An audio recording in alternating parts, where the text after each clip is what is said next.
have a great Tuesday. Today we got another podcast, and this is already episode 9. So another gonna be the 10th, and it is a crazy cool that we managed to hit this number. And again, today we are hosting the F.A.T.E team. So I would love to welcome Vladimir and Goldet from the F.A.T.E. Hey guys. Hey, thank you very much. And also we are hosting the Phoenix blockchain. So Spas, welcome here again. Hey, good morning, Metaverse. Good morning. And so we got another host, a guest. I'm sorry, the midnight show, but he will be joining in a short. So pardon him for now. And today's theme is community and education in crypto from the owner's perspective. And this theme, I was thinking about that since the past podcast, episodes 8, we were talking about a lot of similar stuff, and this is kind of strike up just right after. So we will be talking on the community, how we are trying to educate and work with the community from our own perspective. So at first, I would love to start with experience. So this is basically a question for everyone, and also the community can actually relate. And let's try to think about on how we are trying to educate maybe both ourselves and the community. For example, in Tayarra Hub, we are trying to push the podcast, but there are numerous ways on how people actually trying to educate in the crypto, and we know it is a theme that is once again it's really present, and we need to be quite cautious since this space is both non-regulated, and people are coming over from the public, and we are trying to figure out where we are coming from and where we stand over here. So guys from the F.A.T.E, how are you working with the community regarding the education, and how we feel about that? I mean, education is, I guess it's the barrier to entry for the entire space, right? I mean, the more all the hazards are, I guess, are the biggest challenge to educate people about. You know, how can people verify that they're on the right website, or that they're not giving permissions to the wrong DApp? These things are critical, like absolutely critical. And I think that that as project owners, you know, we have to contend with a lot, because a lot of times fake accounts come out, or there's bots that attack your group. There's all these things, all these hazards that you're constantly being bombarded with as a project, and you have to continually and constantly update and educate your community on how to both look out for these things and not fall for them. Right. Yeah. There is a very big responsibility when you have people investing in your project, because even if you try as a project to be serious and be legit in front of those people, they can still lose funds if they click dodgy websites or dodgy links, or they don't pay attention at what you're building. So we always try to encourage people to make sure to double check what they are searching for, and if they have questions, to personally message people from our team to respond to those questions, and don't rely on any random person trying to guide them. So it's pretty hard. I think it comes with experience, obviously. Like it's a more of a learning and experience curve to know who to trust and to have that seventh sense. But yeah, definitely. And not that I'm trying to single ourselves out, but like, we keep our VC open 24/7. I'm in there as many hours in the day that I can fit, to make sure that I'm there should somebody stumble across our project, and to make sure that they're clicking on the right links and accessing the right contracts. Because that's really important. Because even the fake accounts, I mean, they can have real significant damage on your project if you're not attentive to making sure that you're keeping that as clean as possible. So You want to keep your reputation clean, so you want to make sure that you're doing everything possible to answer questions and guide people in the right direction, like Vlad says. And especially if you have a big team, it's very important to always have people on the front line to respond to support tickets or respond to support questions. It's very Quickly and in a complicated when timely you, manner. yeah, exactly. Because what frustrates me, especially with those big companies, it takes you hours and hours until you can actually get like a real physical person to speak with to guide you through. You just, it's just so annoying. You have to have a small barrier to that, so you can get accessed by people very easy. It puts people off when they call a support center and they have to speak with bots, or they have to ask Rose what's the website, or they have to ask the bots in the Telegram where to go. Right. You know, Yeah, or having somebody robust, DMing you to remove. Sorry, go ahead. So I was saying, having that robust moderation team is really a big thing. We were fortunate enough to get a large French community and a large U.S. community, and they're on other sides of the globe. So we that was some luck right there. And then we have everything layered, where if there's a common question, we tell the next layer down, so that there's, whatever, 10 people that have the correct information, and they can disperse it. If I'm not there, if Fluffy isn't there, if any of the main people aren't there. So we yes, having that robust wall of moderators is super helpful. Yeah, it's very important. At all times, somebody should be awake. It's very important. Yeah, Yeah, absolutely.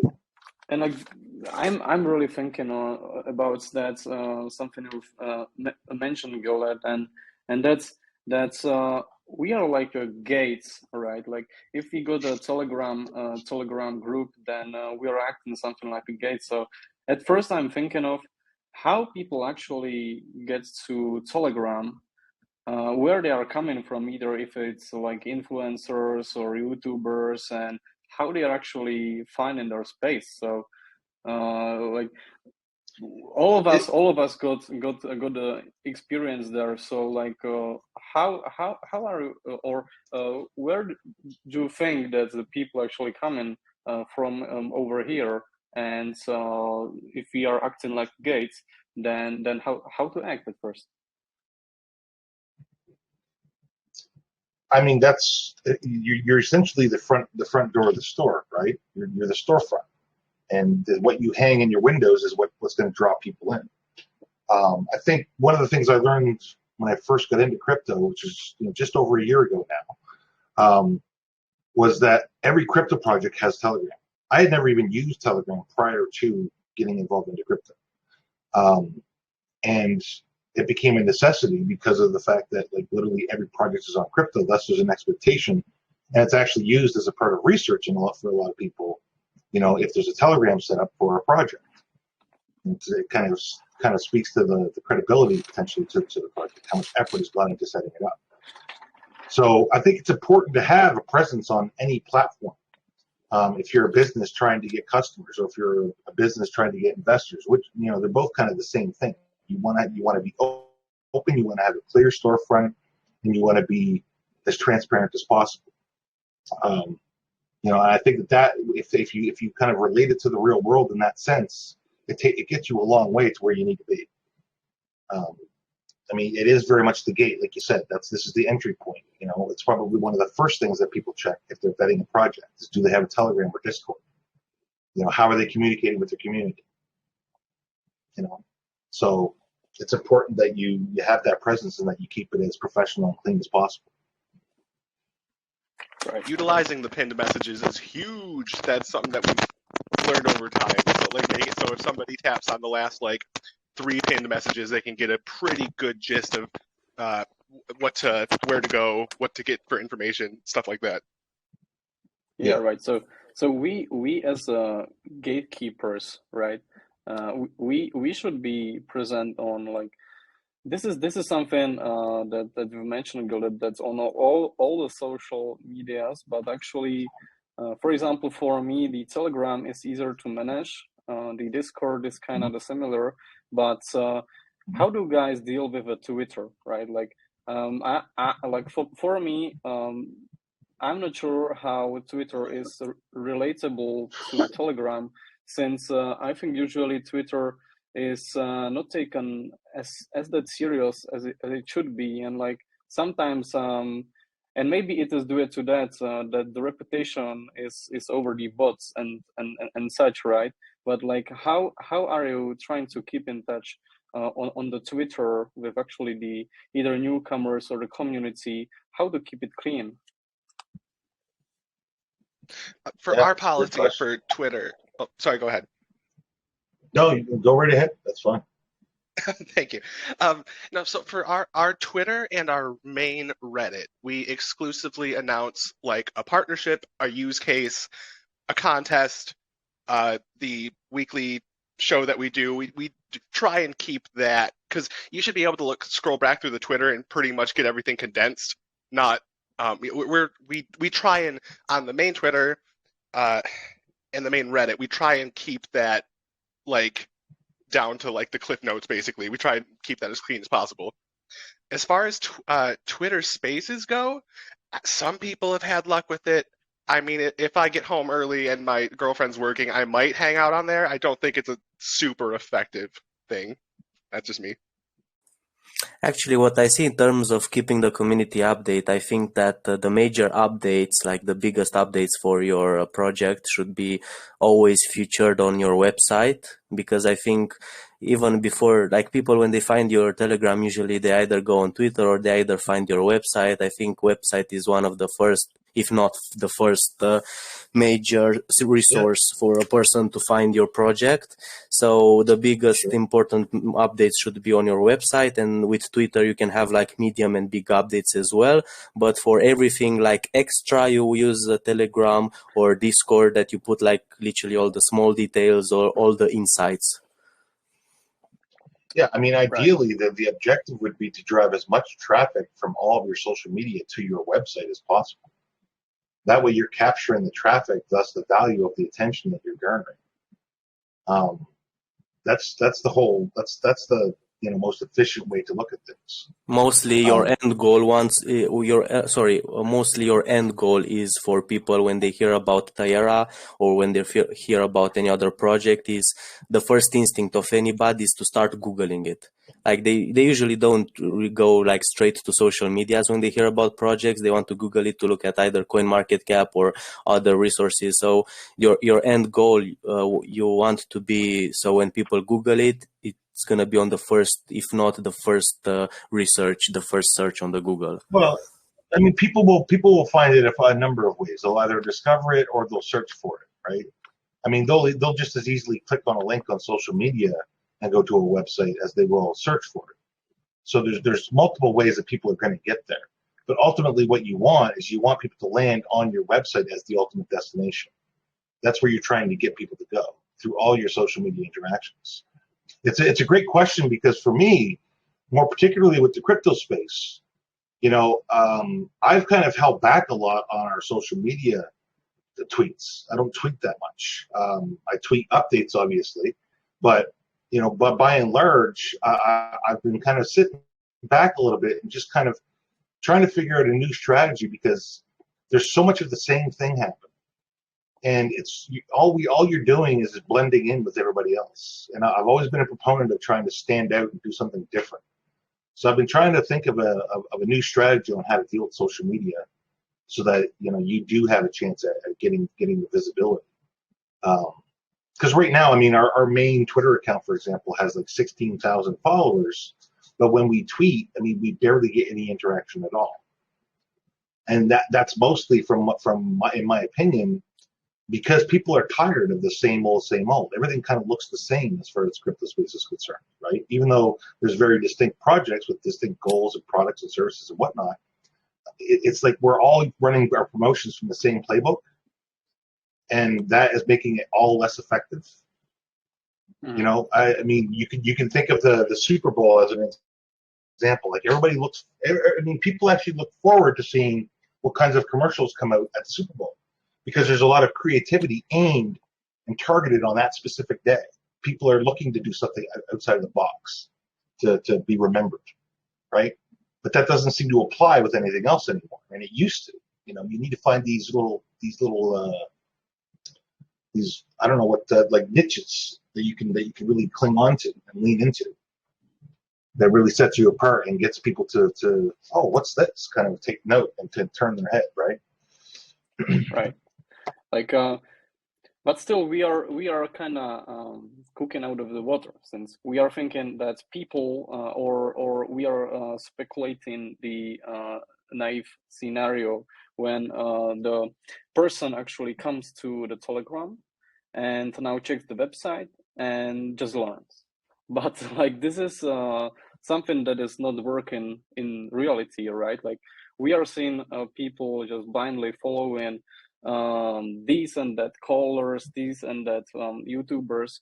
So how do you actually try to keep in touch with also this scenario that people are coming to the Telegram but aren't motivated to actually go to that website trying to educate, and we are just touching at the top of the iceberg, because we are basically only talking about the introduction to your project, and we are not even touching the education as in the terms of all of the knowledge we can earn, like regarding the finance or investing, right, technology, like whatever. So just let's try to talk about this, like how to manage to get the community educated, because of course, with all sorts of the marketing, we are still getting this, and we need to deal with that.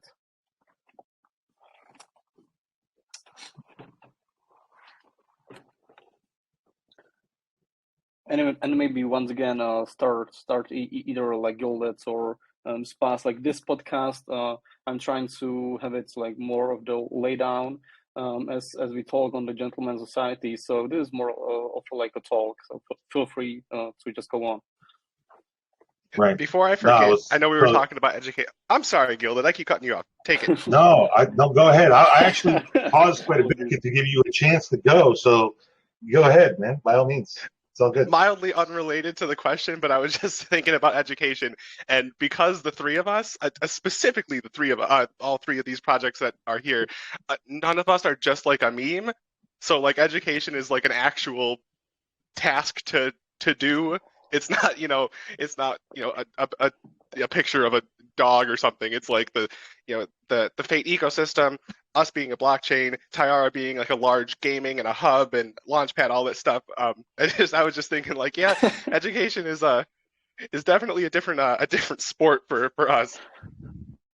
That's right. True. That's very true. And then we have, when you have a lot of layers to your project. I mean, this is something that our core team has discussed for months, right? What's the simplest explanations for various things? How do you present your message? These discussions continue to this day, right? And we've constantly been evolving and refining how we describe what we even are.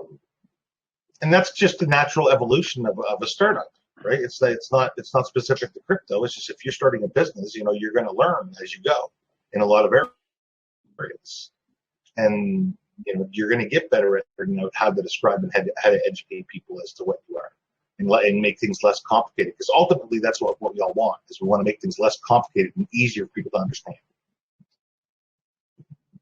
And I think there are two roads there as well, because when you say about education, you either say about educating people about what your project is doing or how he can use the utilities or the assets in your project, but also educating the people in the general Web3 area, like how they interact with wallets, how to read the transaction. So it's pretty difficult because you don't know how much knowledge a person who discovers your project has. Like he maybe only knows how to buy and sell crypto, but does it know how to check a BSC scan? Does he know how to set up multiple wallets? And with what we might not even have BNB yet. He may not, where to buy crypto, like I just heard about this project. I'm just scouting around in Twitter or Telegram, but I've never purchased crypto in my whole life. I don't know what BNB is or Binance Smart Chain is.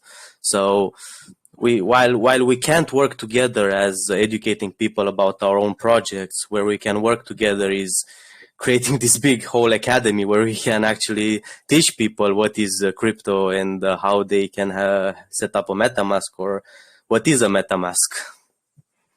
Right. Yeah, and I think it's to me, important that that be done in a way that's not shilling anything. Just one more point, like, because there's a lot of material online that educates people on crypto. Yeah. But in some form or fashion, every single one of those videos is shilling a project. Yeah, right? that's correct. Yeah. And it's kind of the nature of the beast, I guess. But I really feel like a completely unbiased, purely educational, where you're talking about just the technical aspects of how to manage crypto and work with crypto and what smart contracts are, etc., without having to, have it sponsored or highlight any one specific project. I think that would go a long way, right? A whole series dedicated to the hazards and the things that you should absolutely look out for when trying to spot a scam or, Oh my God, that not is like a so lot of them funny. aren't obvious, but for some reason these things need to be made even more clear than they are now. Mm-hmm. Right? Fun fact, actually, Gil, that you reminded me when you said that there are tutorials, but usually the tutorials are like sponsored, or they just tell you how to buy only one crypto and not the others. Actually, Yeah. the funniest thing happened to me, because this is how I learned to use MetaMask. When I first installed MetaMask, I didn't saw tutorials about MetaMask, but what I saw, it was how to buy SafeMoon using MetaMask.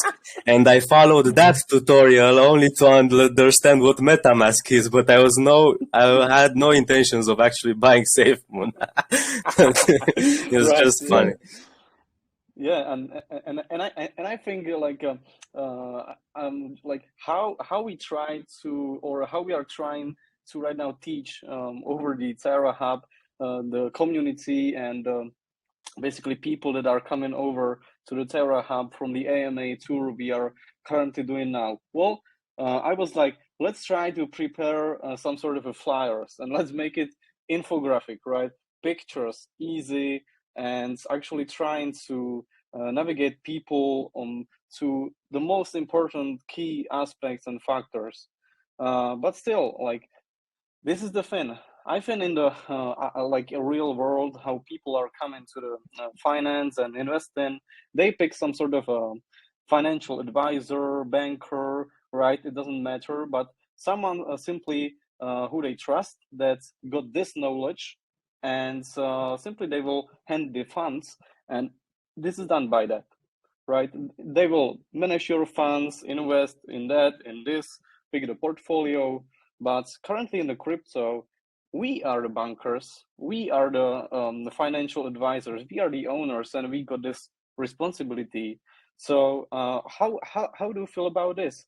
Like, my idea that we as the owners, and it doesn't matter if you are running a launch or a project, simply a community leaders, I think we got this responsibility to teach the community, because this is not a mistake of the people who are coming over and trying, or not even educating themselves on the project, and just simply blindly aping, right? Like, this is the word, Yeah. aping. So I have an interesting story in comparison for that question. So as many of you may know, prior to this project, I ran a sport fishing business called Lunkerchunk that holds online fishing tournaments and challenges, and real world ones as well. The pandemic, we haven't done anything with Lunkerchunk since the pandemic kind of hit and shut everything down. So I have always been looking for a pivot. But the story is this: in running that, what I found is that I had a lot of users contacting me, wanting to know how they could earn more points to catch this person on the leaderboard or that person on the leaderboard. So if you're in charge of a project, whether it's a crypto project or a business, and you're going to get people asking you questions on, giving them advice on how to accomplish X, Y, and Z. With crypto, you're absolutely right. The whole financial advisor part of it. I mean, everybody says not financial advice, NFA, and we all right. have to say that. We're legally obligated to say that, but there's no question about it. When you're educating people on what these tools are, in some sense, you're giving them financial advice. So I mean, you have to put the disclaimer on there. People have to do their own research. They have to make sure that they understand things before they just ape into something. So absolutely, we're going to be the first people that they contact in a lot of cases when it comes to questions about investing in the project. A lot of these things are still blurry because the regulation is, not there and coming, and that's going to clear up things a lot for everybody, including us as project owners, and how we need to approach that. Right. The no financial advice thing reminds me of about how they at the McDonald's cups had to put like the warning, contents may be hot. It is very much just like that. Yeah, it is. Yeah, like and if anyone says that this is not a financial advice, they mean that is a financial advice, right? Like it is so hilarious that people are following actually these like calls, and just right after the call there is like the pump and the hype aspect to that, right? Like this is a whole another aspect, and people are actually following the influencers, but actually I've never seen a lot of these influencers trying to push some sort of courses or quizzes on anything related to the investing, right, to the market. So they don't push the education side for sure. They yeah. It's very much a one-way kind of agenda. Wait, what do you mean? What do you mean? They always tell you to do your own research, but they don't tell you how to do your own research. That's what we're saying. Right. They don't really promote. They don't really educate you on what they're telling you to go do. They just tell you do your research, right? But there's no direction from them in any way other than according to whatever agenda they're playing to. Yeah. Well. And some influencers are even being sued for this. Some influencers are literally being sued for this very thing. Yeah. Right. Yeah. I mean, it's important to make the distinction and say. I mean, it's as odd as it is because it's really kind of pointless, like you said. I mean, the moment you say this isn't financial advice, you automatically know, okay, this is financial advice. But yet you're legally obligated to say that if you don't want to get sued. But I thought even if you promote pyramid scams, if you say not financial advice, that's a that's a free get out of jail card. Well, no, that's what I'm saying. You're legally obligated to say that, otherwise you can be sued, right? But to be fair, some of those influencers were doing some not good, bad faith stuff. Yeah. Right. Although oddly enough, there's always going to be those actors. Yeah, although the one, much to everyone's surprise, the one influencer that has done everything he can and continues to maintain his project is famous drunk driving enthusiast Justin Bieber. Right. Oh, did he release some NFTs? Wait, I missed that memo. Because I remember some big names in like pop and music industry. They started to release NFTs, and all of them they ditched the community. Which is pretty funny because they are pretty rich, like with so much money. How come you make an NFT set and then you just ditch it?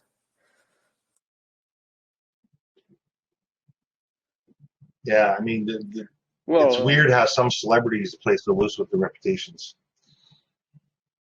Yeah, and like if you're talking the do your research, right? Like it is a famous phrase, but actually. Like, what do you think, or have you encountered some sort of a tools for the do your own research that could be useful for the listeners or the communities? Like of course, if we are doing the research, let's say extensively, then we can learn from books, articles, but actually some sort of interactive tool. That you've came across, guys. Well, you guys are both crushing it in the infographics department. I will say that. I've said this before, but both of you guys have produced stuff that I bet with no knowledge of English, you could probably still get about 95% of it. Right. Like like this is the pictures, like pictures, easy phrases, only a little text. This is the way to educate. Like we know that from like the school age, right? Or like if you are reading a comic or anything else, like if there are only a little, or there is only a little text, of course you will get more from it, right? So this is why we are focusing on that side. But actually, what I'm thinking of, if there are some like sort of quizzes that are free to use, maybe if not, I think this should you have to be check out another. you have to check out the quiz feature in Telegram. I recently discovered the quiz feature in Telegram. When you set up a poll, you can make it a quiz instead. Oh, They had pretty. Yeah, I remember they had some parties where people were voting about the lore in Tayarra, and they used that poll quiz. That was pretty funny, actually. Yeah. Actually, we got like a set of the questions. I think there are almost 250 questions there. So we were running like a weekly quizzes. But right now, as we are most focused for the products like the Launchpad, basically the stage one of the Tayarra. So we need to prepare more of them and start to focus on that side. But yeah, like we had them, and I've learned that this was actually fun to do, and also people enjoyed. I think around 20 to 30 people was actually joining every Friday and trying to learn a lot from the white paper. So this is the thing I actually forgot, but it may be a really cool idea to run like weekly quizzes. Of course, we had like I don't know if $20 and a mystery card as a reward, but still people were learning and trying to push. So yeah. I mean, gamification of education would actually probably go a long way.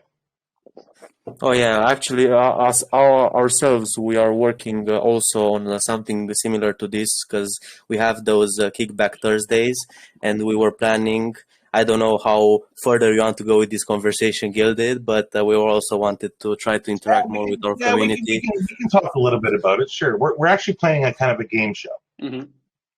Where you're going to have contestants, and people will have to do things to become contestants, but then they'll have a chance to win, a significant prize. And it's going to be interactive. There's going to be visuals that are going to go along with it, so you'll be able to join the kickback, and see all the visuals that correspond to the game show. For any of you that have heard, we've got an excellent broadcast guy, Mike, who's been in broadcasting for a couple of decades now, and he's going to be hosting the show. So it's going to be, he's got lots of sound effects and different things, and that combined with the visuals, we're hoping it's going to be pretty entertaining. Yeah, we want to create something similar to Wanna Be a Millionaire, like take some few people here and there, and if they respond correct, they win the grand prize of a million fat cake or Fake. It's fake. Yeah, not fat cake.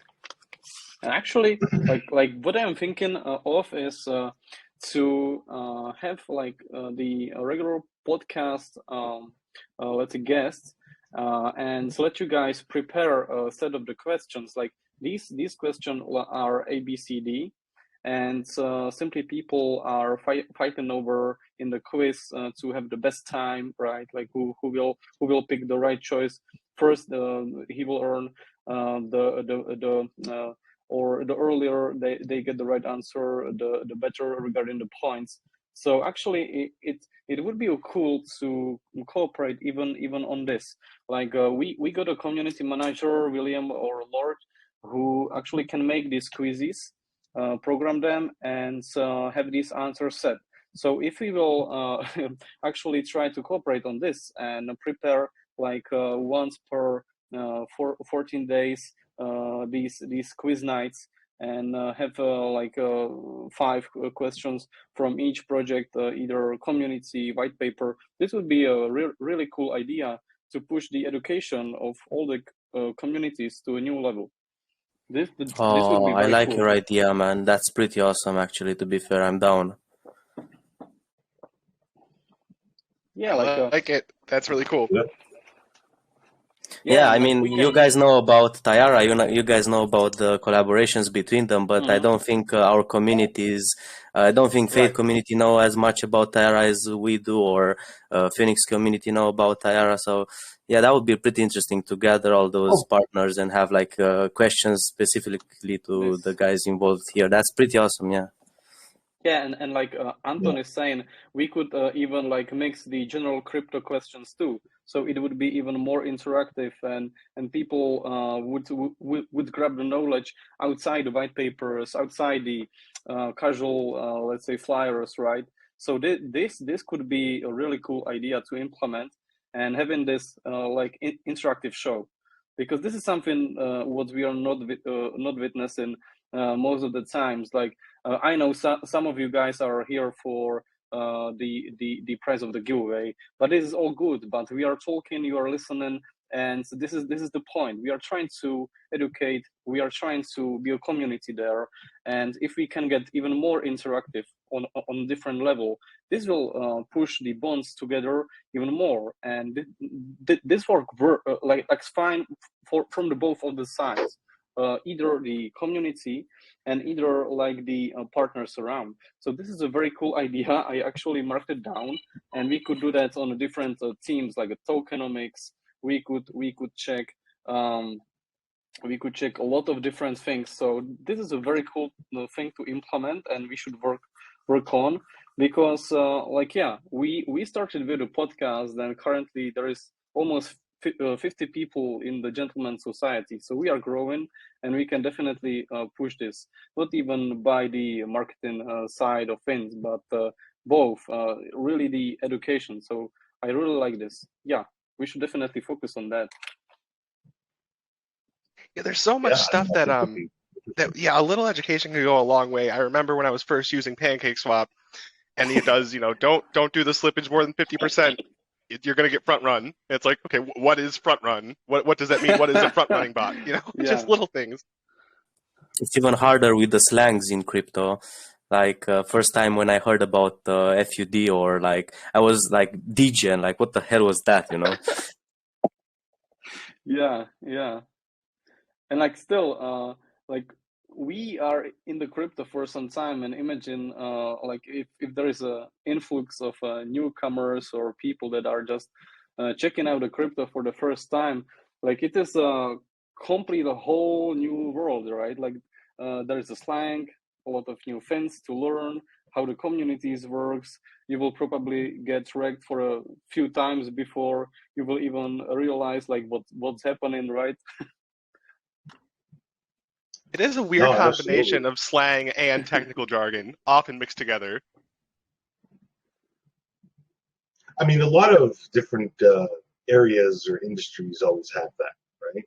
I mean, there's tech jargon, there's construction jargon, there's whenever you have kind of an industry or you've always got this jargon that goes along with it.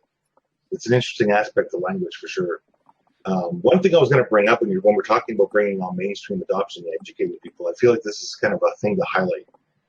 The other day, I was meeting with a partner of mine, and I mean, this gentleman he's a sitting city councilor in the city of Woodminster. Um, he's in his 60s, and he's not like he's pretty tech savvy for his age actually, but it was his first time setting up a MetaMask wallet. And I could have done it for him. I made it easy, but the whole goal or objective is to figure out, how easy is it to explain this to somebody and get them to do.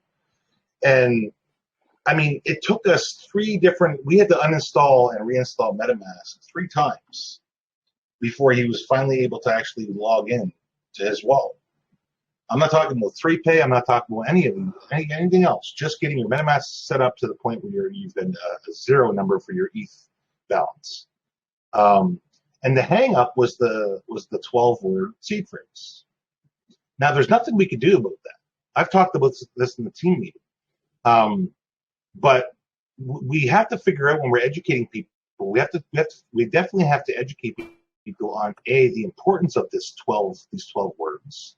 And we have to figure out a good way to help people manage this stuff, because it is kind of frustrating, to watch. Eventually I did kind of end up helping him, but it took 3 attempts for him on his own without any interjection. And I just feel like there's got to be a way for us to make that process smoother than it is. I don't know whether it's a combination. It's got to be a combination of some technical solutions along with education. But education is a big part of it, because people have to realize that those 12 words, they literally could become the most important 12 words of your life.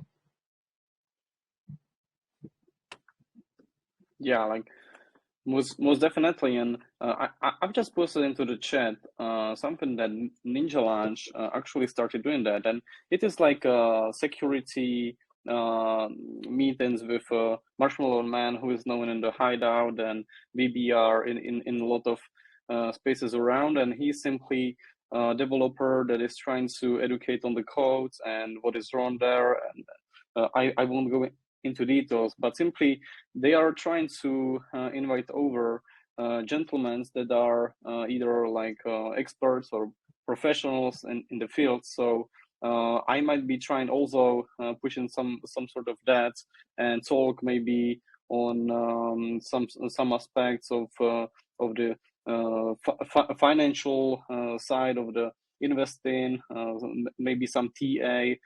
This would be also cool to all the communities, and like definitely we could try to push the quizzes, mix the general crypto questions with the the communities who will or the projects that will join the quiz nights gonna be there. So this could be a cool way of interaction. And once again, I need to remind that if we are alone in the space and just trying to educate ourselves and our own community, it is not that much of a influential and important than if we are actually trying to push together. So just to remind everybody, be sure to check Phoenix, F.A.T.E, and also like all of the partners, because we are not doing that just for fun, right?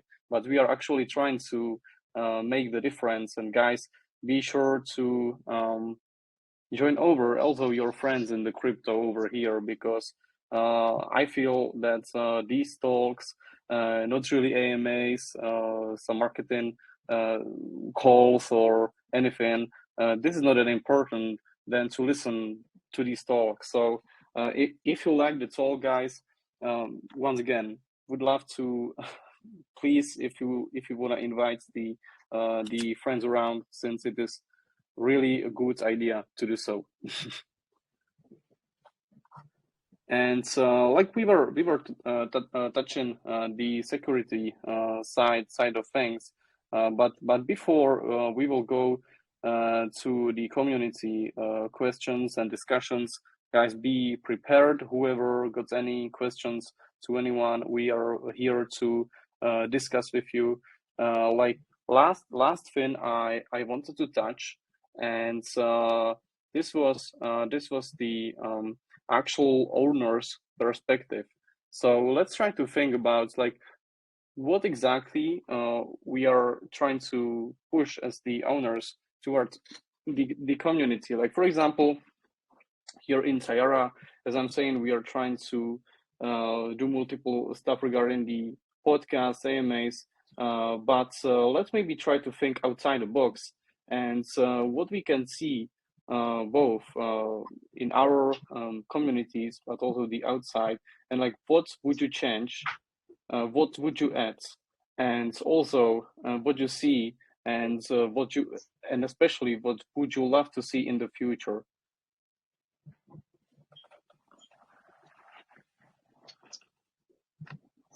Is this question to us, or is this to the All of community us? at large? Yeah, all of us. I mean, I think that what you guys are doing at Tayarra is great. Like the combination of the game that you're building and all the artwork, and the build up to build your community first and take care of your community before even launching the token. I've always thought that was a fantastic approach. So I applaud you for that. You're doing it right.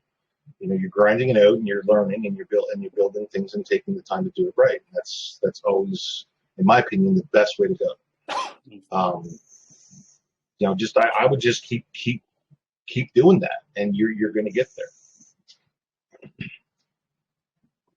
Right. Like before, I will get you the words Spas. Like for me, what I'm seeing over in a lot of places is exactly what you are doing in the F.A.T.E, and this is the being open to the public, to the community, and the VC. And like in most of the big projects, there is a lack of these connections. Like we are owners here, and like.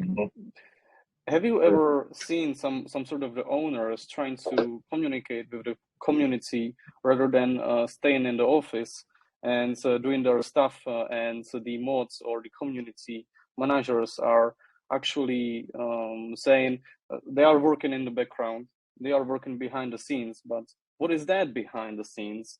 Like I feel like either it is seen as something not appropriate to the owners to have this connection with the community, but this is very, very wrong. And I feel strongly about that. So we should take care of both as owners to the community, and whatever the size of the project and whatever good PR section or HR we got, we should always stay in touch, try to talk. Like, yeah, we got important stuff to do. We need to lead. We need to make decisions. We need to manage. We need to also delegate, but this important aspect, like that, delegating all the power, being in touch with the community, I feel this is wrong. I could not agree more. I don't like 100%. now I get that on some projects they might like delegate somebody to be a community manager, but if the actual owner can't pop in front of a camera for an hour a week, I mean that's pretty weak. Yeah, like that's one of the very first thoughts I ever had about all these crypto projects over a year ago when I got into this. Was like, if the person who's running the project can't, if they can't be connected to their project directly, and it's like this special thing for them to pop into VC, or it doesn't feel like that. I mean, that just doesn't make sense. I'm in VCs, 16, 18 hours a day. And you'd be surprised, random people pop in and ask questions all the time, right? Right. For the most part, it's usually empty. I'm just listening to my music, working away. But there's no reason for me not to have my ear to the ground, not to be plugged in. So there's I'd rather have somebody pop into VC, ask their question, and give them an answer, than have them go to the wrong spot and buy the wrong contract. And I think that every owner should kind of have that view of things, whether it's through a whole team or a collective effort, or whether it's if there's got to be somebody always there to make sure that questions are answered, and that all starts with the owner. It's not even about answering questions. It's about also keeping your community peacefully. You invest in a project and you see that people are working in that project, so your mind is at peace. You don't have to always ask 100%. Yourself, "Oh shit, when is gonna be the next event? What are those guys doing?" Like you see them working, then you're fine, right? So, when's the next time will I ever see the dev again or the owner again? Like that stuff is nonsense. Yeah. Yeah, but I make sure that our community knows that I'm around every single day. Right, but like it is actually hilarious because it is like acting superior to the community. You are trying to run the project, being the owner, but also feel alienated from the touch of the community, and that you are that much superior to this connection, that you are just blowing it off. Like it doesn't make any sense. That's very much how I interpret it as well. That's very much how I took it right from the get-go. Is like they're just too big for their britches, so to speak. Too big for their britches. Yeah.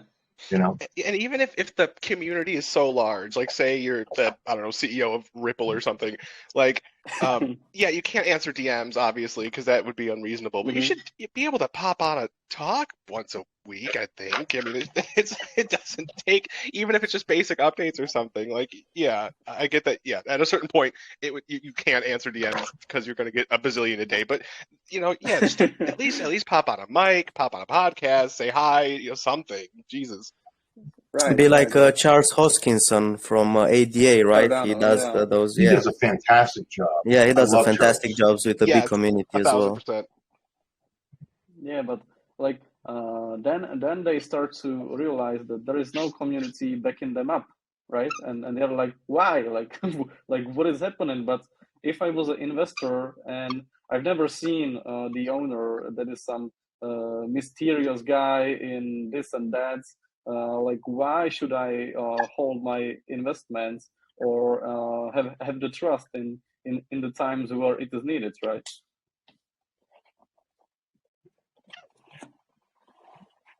The human element's really important. Like, even if they have something going on, if they just did a little voice message, hey, I'm gonna be out this week. My oldest is just getting moved into college or something. Like the human element can go a long way. Yeah, just being transparent about how you operate and what your plans are and whatnot. I mean, that's all it really boils down to.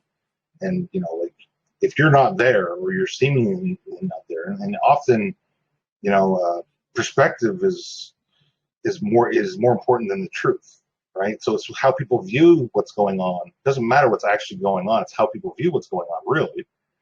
And that's always seems to be true. So if you're never around, people are going to perceive that you're not plugged in, and that's gonna have a detrimental effect on your project. Look, at the end of the You day, want people to know that you're working on things. at the end of the day, if you are doing everything by the book and you're not trying to hide for the community, then you have nothing to hide, right? And if you have Right. nothing to hide, then all right, I'm just gonna be in the chat, I'm gonna be in the VC, I'm gonna speak with my community, I'm gonna be open-minded. Like you guys can ask me anything right here, and I have nothing to hide because you know me and I know what And that's important on what the I'm internet. doing. Forget crypto space. That's important on the internet, right? Because you're dealing with people and you're not face to face. It's a very different environment than if you're going into an actual business or a store, or office. So the more that we can do to keep that human connection, I think that only strengthens the project. Yeah, especially in crypto, it's very rare to see a dev chilling in the voice chat while in the background he's trying to drain out liquidity from people, right? Right. I've seen that happen. Hey guys, sorry I'm a bit late. I had a bit Midnight, of all good. I had a bit of an emergency. Yeah, So, right. All good, all good. how you guys doing? What's the conversation happening? What's happening? we are actually now talking about the owners not being able to show up to the community, right? Like there is some differentiation point where the owners just feel superior that much they can even show like on some sort of a podcast or like anything Yeah, they else feel like they're immortal. yeah, right. Guys, so once again, I've wrote that to the chat. So if you got any question that you wanna discuss with us, it is the time to raise your hands. And General X, you're already unmuted, so feel free to drop any sort of comments or question, and we are here to discuss. It is a podcast to be here with you, so feel free to discuss and let's get moving. All right. Thank you. Good day to everyone. Thank you for the podcast. Yeah. Hello, hi. Thank you for the podcast. I'm always here because I'm always getting really good information and insights to different topics, and also get to learn about some really cool and new projects. So here we are again, another podcast, and there was a whole lot of quality topics discussed. A lot of quality topics discussed. I'm really glad we have a recording for this, so we can always go back to it. So currently, I think one of the major what would I call it now, the major phenomena ongoing in the crypto space, which we did not really focus on in the discussions, is the longevity of the bear market. I mean, the bear market has been lasting, I think, since late last year up to now. And although I don't know if there's anyone here who was around in the last bear market, I've been hearing lots of stories that the last bear market also lasted for quite a long time, and that it's only those of us who are a little bit new in the crypto space. We are the ones who are all jittery that the market has been bearish for about 9-10 months now. So if they feel like, they always say it's newbies in crypto that are concerned about the bear market, that the bear market comes and then it goes, and then the bull run and the pumps come and everybody makes money and they're happy and they can retire forever and stuff like that. So I just want to ask, what are your thoughts? Is this normal for a bear market to last this long? We keep on seeing BTC going 19 to 22, back to 19, 18. So is this normal for a bear market, or is there something different about it this time? And when do you think it will end? When do you think the bear market will end? Okay, do you want the good news or the bad news?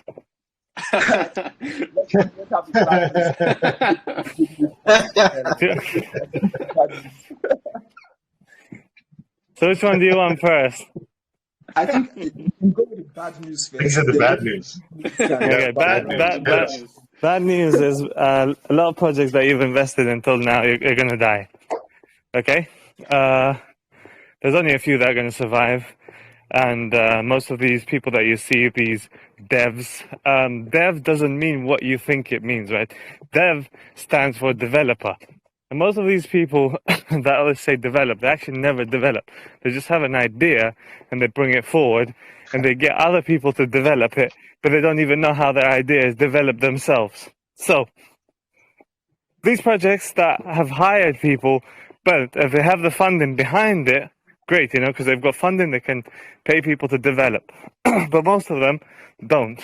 So yes, it's going to crash. Yes, most projects are going to die. BTC hasn't seen his all-time low yet, so I think it's going to go around 14, 13K, and then it's going to stabilize for about a year, around 16 to 17. So it's still going to go down. You're going to see after Christmas, you're going to see a bear trap very soon. Everyone's going to buy thinking it's going to go up, and then it's going to, boom, crash. And then for about a year, 2024 is going to be the bull run. Mid-2024, you're going to look at the same thing as when COVID hit around April time. Everything will stabilize in 2024, and everything will go boom again. Why do I say this? Well, look at the trends, right? We had 2 bear traps already. People already fell for it and went in, and some of them have liquidated and lost a lot of money because they thought the bull run was coming. They thought they were professional. I've been in here in this space since, sorry, I'm walking right now. So I've been in this space since 2010, since Bitcoin first white paper came out. I thought it was a joke at first, but I've seen a bit of market go up, down, crash, left side, left, right, you name it. But what you gotta understand is, the mistakes that you made on the first bear run, right? The bull run is you've not sold at the right time. You've not taken enough profit to generate revenue. But for people like me that have been here for a while, we're not here. We're here for the long run, right? We're here to bring actually crypto, not to damage it. So most of our assets will be in Bitcoin, ETH, etc., right? On my case, mostly Bitcoin, because I do believe in Bitcoin and I wanted to succeed. So what's going to happen? Well, anything on the next halving of Bitcoin, that's when you'll see a bull run, a big one, and it'll be the biggest one in history of crypto, and it's going to stabilize, like Web 2 in 2008 stabilized after the market crash. Remember, it's not just crypto crashing. Yeah. You forgot to say it's not financial advice. No, well, I'm not giving investor advice here. I'm not giving investor advice here. So I'm telling people what's going on. So if they want to invest in something, Well, they need to do it themselves and do their own research. Here, I'm not I'm not here to advise you. You should spend your money, use your money. I've seen people when they've not sold on time, they've blamed me for not selling on time. That's not my call, you know. So, Right, but anyway, right. Better to be prepared. so everyone needs to be prepared. Everyone needs to be ready. Like there's for the next bull run. You just have to be patient. There's a lot of scams going on right now. To be fair, like I was just playing around this week alone. I had money to lose. I lost around $50,000 like last 2 days.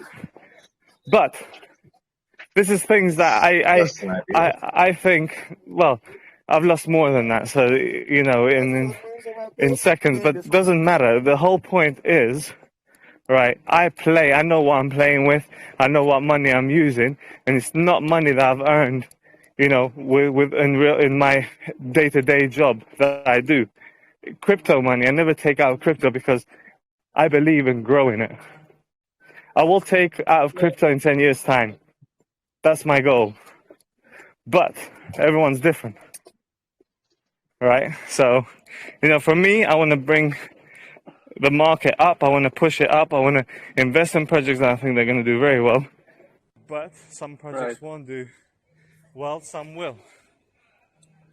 So the whole point is, one second guys, I'm going to get disconnect because I'm going in a black. All good, but we still didn't hear the good news, sir. You It's all bad news out here.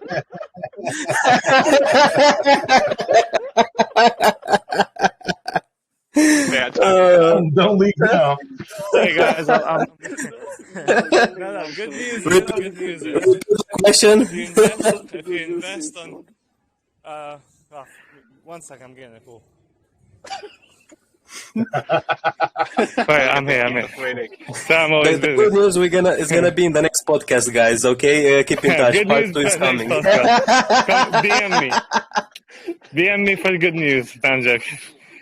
Good news is really top 200 projects, right? If you choose the right ones, will actually get you a 20x. The right ones. I don't mean all of them. Does that make sense? So basically what you're saying is for the community to actually search projects where the developer is actually the owner of the project and keeps grinding. The owner of the project, you can see that they're pushing it. You can see that they're passionate about it. You can see that they know what they're doing. They know what buttons they're pressing. That's the people you're hunting for. And community-run projects. For example, like I invested Luna. I was an original investor in Luna. Like most of my Luna was locked in LP from the beginning, since private sale, right? And the Luna Classic now has become a community token, and I even think that is going to do very well. Personally, that's my personal opinion, because they're really pushing hard to burn most of the tokens owned in exchanges, and Binance said they're going to burn 90% of their tokens, which is they own 30% of Luna Classic. So, you can imagine, right? So things like that, just watch, like they might look like they're dying gems, but when it's owned by the community, usually they can be resuscitated and fixed and be made to work again. Like a Dogecoin run. Dogecoin, I don't believe in that. Shit, I don't believe in that. Dogecoin has always been a joke. Was a hype from Elon Musk. That's it. Yeah, but he bought it, and he told you guys, I'm going to buy it, and he made profit. So all the biggest dump on Dogecoin when it went to, what did it go, 35 cents or something? Can't remember where it went. I think it went to all-time high 70 cents. Ex-boyfriend. It was the Saturday night live with Elon Musk. Literally everybody was buying. It was 70 cents. And then when Saturday night came, Elon Musk sold I think the day before that, and it crashed to 40 cents instantly, and then just downtrend. Yeah, of course he's gonna make money. He knew how to utilize. He knew how to manipulate a market that's not regulated, right? He won't be penalized for it. So he made billions. The only thing he lost money was on Bitcoin. Well, he is being sued for that right now. Somebody is trying to sue him for that. Oh yeah, he will get sued, but obviously they can't. Can they prove it? You know, I mean, trust me, that guy is very smart. He'll cover his tracks. And to be fair, to be quite honest, he may be an arsehole, but he's made a lot of changes in the world. Yeah, I Well, get what I'm you're going saying. to speak for the people that he hires, because I feel like while he's hired the right people, that's largely what I attribute to his success, is Yeah, that he's partnered with and hired the right people. He but he's himself, had the I think, right ideas. That's couldn't the have thing. done well. He's brought the right things together, and I'm not going to take that away from him, right? But I do feel like, you know, he puts a lot of emphasis on himself for everything that he's doing. And it's definitely not him making the rockets or making the brain implants or making the robots or. Of course, but you can't. Know. The thing is, remember, you gotta look at it this way. Right? Like this is what everyone's got an opinion. I'm not trying to say like Elon Musk is great, because I don't think anyone's great. Greatness comes from when you put great people together and you get greatness, right? And that's how he managed. But he doesn't appreciate the greatness of these people he's put together. That is the problem. Because he thinks he's like a Well, Tony that and Stark he and he's manipulates building everything himself. things for his own benefit, quite substantially, like Yeah, more so than anybody else on the planet, arguably. But then again, you got like to a think of it crypto this way: you need project. a devil in order to make some changes, right? And he is that devil that's put certain changes to aspect. And to be fair, if you look at it, he's actually brought crypto to light more than anyone, because it was actually, as long as he was making bad advertisement. Because not bad, good advertisement, because he's going to grow his bag, but in a sense, it's given crypto, it pushed the market cap higher and higher because of his stupidity. You know, Right. you Guys, got to look at it that way. You have to look Even at the saying positive that as well. about Elon, right? A dev, yes, he'll have the ideas and he's got the know-how and the do-how, right? But a dev is not going to push a project on his own. He can't No, do he's it on. never. Well, she can't. None. She can't do it on her own. No, nobody can. It's going to take Nobody a team of dedicated right. people to actually, yes, this is the plan. Let's execute. How is the best way to execute? And this group of minds are going to put all of their brainstorming, hats on, and we're just going to go out there and find the best solution. And if it doesn't work, then okay, let's try again. Else. Yeah. But you do not give up. You just keep trying and trying and trying. And, it goes to that expression. You throw enough shit at the wall, something's going to stick. Right. Guys, let's try to get another question. So once again, if you want to add anything to the discussion, just raise your hand, and we are here to discuss with you guys. But I've got another AMA in like 40 minutes, so we need to prepare a bunch of stuff. So this is gonna be like a last one. So I can see the Mike Kripsik, I guess, raising his hand. So hello. Please, let's drop the last question, and we are happy here to discuss and answer. Hello, can you hear me? Oh, yeah, we can hear you. Hello. How are you guys doing? We doing fine. We doing fine. It was like really great podcast. I would say we had a lot of fun, a lot of information went to the community, so all cool, I think. Okay. I just wanted to talk about NFT, the NFT market. Are you with me? We are with you. Yeah. Just feel free to talk on. Most NFTs, they don't have a market value, and usually they just stay in the wallet, earning no profit at all. So I wanted to know, do you guys have any maybe any idea or strategy, or maybe a way you can maybe tell me how to ensure that most NFTs don't fall victim to that? And I would like to know, do you have any idea on how to maybe make the utility of an NFT more appreciative? You get my point? Basically Right, give right. utility to an NFT. Your question is that you have a lot of worthless NFTs and you don't know which one to pick that has actually use case. Yes, exactly. I think Well, so. All actually, of our yeah, NFTs are go on. stakeable, and I know Tayarra's NFTs are they're like game pieces. So yeah, I think that all of these NFTs that don't have any purpose are going to you are going to see them all continue to not have any purpose, but it really depends on the project.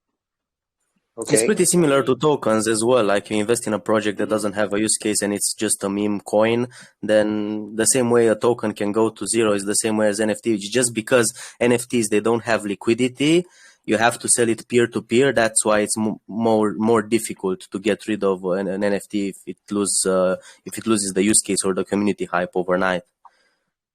You know why I got so interested in this because the NFT right now it's more of like taking over the tokenomics of crypto. I don't know if you noticed. So to avoid such things, the crypto space is so wide and uh, over the continent like Africa, America, Europe. To keep it stable, to keep the crypto world stable. So I wanted to know more about this so I could share the idea with people. Mike, Right. And my I thought, advice to you would be just hold your NFT. Even if you don't think it's got any value, you don't know what's around the corner. That NFT, whoever made that NFT, if they become famous or do something that's going to be famous, you're holding one of the first NFTs they've ever made. They're going to be literally priceless. I wouldn't bin it or do anything to it. Just hold on to it. I would add, yeah, I would also add, we don't know from a technological standpoint what's around the corner either. Like somebody may come along and build the right utility for all NFTs that allows these things to kind of survive, even if the project owners themselves haven't had maintained the project. These digital assets that we're accumulating, they can be used for all kinds of different things. Like they can use as indications of ownership in houses, like property deeds and licenses and pink slips for cars. I mean, that's where the NFT market is really going. It's going to be your receipt on every transaction that you make in a lot of ways. And it'll give you backstage passes to this or special access to that. I mean, all these different perks will be attached to these things. Right. Like, so you don't know, as long as you own the NFT, there might be utility that comes along that gives it a new use case than is otherwise obvious right now. like, to me, the actual trend in the NFTs is the auto-staking option, especially like guys from the GrowBots, the dummy token had it right now, and it basically auto-stakes your NFT based off the either BNB or token rewards. But actually, there is more. Like, of course, you're always picking the NFTs based over either like the value, what it holds regarding utility, or the art. I feel like the art, we spoke about that with Galler.io, our partner, on one of the latest podcasts. But basically, he says the time will come, but it is a bad time for NFTs, for art, and the NFTs aren't that mature to be actually viewed from the perspective of something like art. Yes, like we can see NFTs being sold like for 50k bucks, etc. Like we've seen the hype of the Bored Apes, right? But it always also stems from the privilege perspective and like the scarcity of the NFTs. So currently, if you are looking for NFTs, definitely take a look for the auto staking option. Like who runs the show with the NFTs? There are a few devs out there who does that, especially guys from a Poo Chain or the Crypto Batman from GrowBot. But for me, like the NFTs now, there is such a low volume for them, and it is like a gamify. It is not a time for the games. People don't have the money to both invest, have the cost of living covered, and at the same time being able to invest into the play to earn. And Right. So always pick the project by what they do, who runs them, and just check the current trends of the NFTs. Always look what is trending. Yeah, they can like I've seen the prices basically double, triple overnight of those. But Yeah. NFA, once again NFA, and rather right now stick to the tokens since it is a very wild west with the NFTs in the current market. Can I add something? Can I add something? Sure, go on. Okay. The NFT remains a large part of the crypto landscape. You get that right? Right. Yeah. So for new investors who are into cryptocurrency, when they experience such things like NFTs without value, I think it might just discourage them from being full-time investors in crypto. So I don't know. Maybe there could be more. Maybe a kind of technology in place to avoid that kind of thing, because it's NFT plays a big role in the crypto world currently, even going forward in the future, and I'm sure it's gonna play more of it. So I'm trying to say, okay, what if the crypto world come together and creating a kind of technology, put it in place to control the rate of NFTs with good value.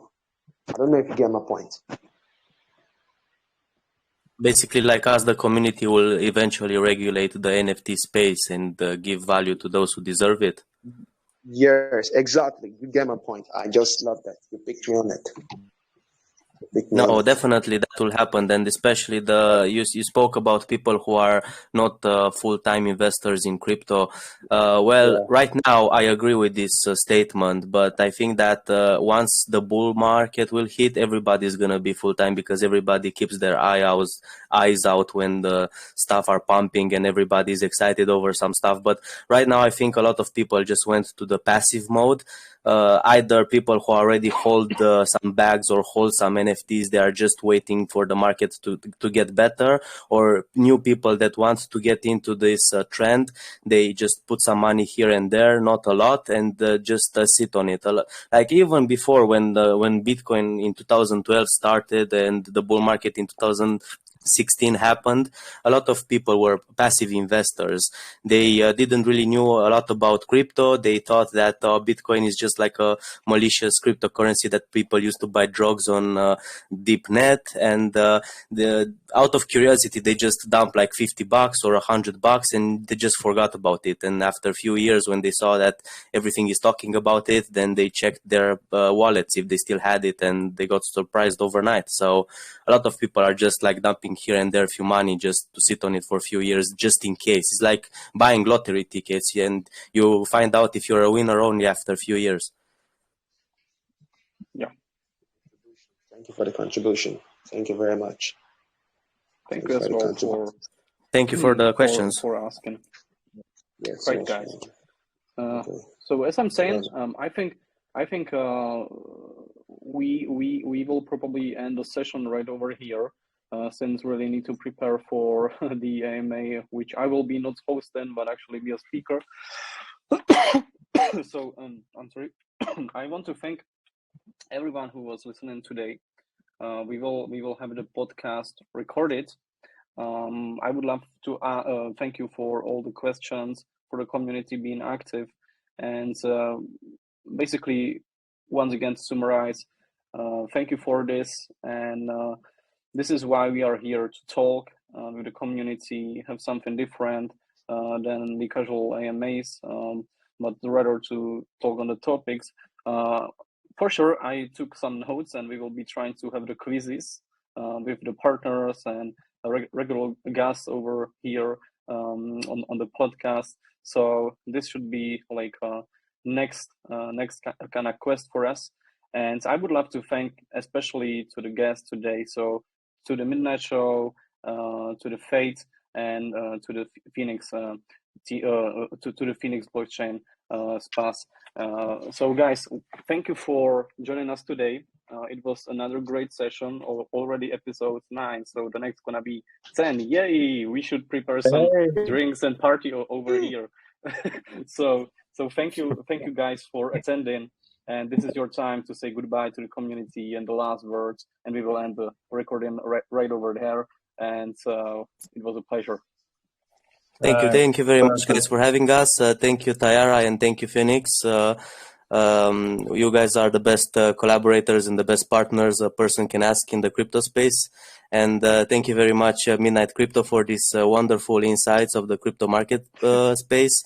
Hopefully, in the next episode, we hear more good news. And thank you very much. Next episode, bad news incoming. I'll catch you guys later. Bye-bye. Right. Thank you so much, guys. Fantastic as always. Take care. Goodbye, and have a great rest of the Tuesday. And for you, once again, to summarize, in a few minutes, we will be ready on the Disco Crypto and speaking about the Tayarra Hub. So once again, thank you, everyone. Have a great rest of the Tuesday, and we will see you on the next episode already 10. Goodbye. Bye-bye.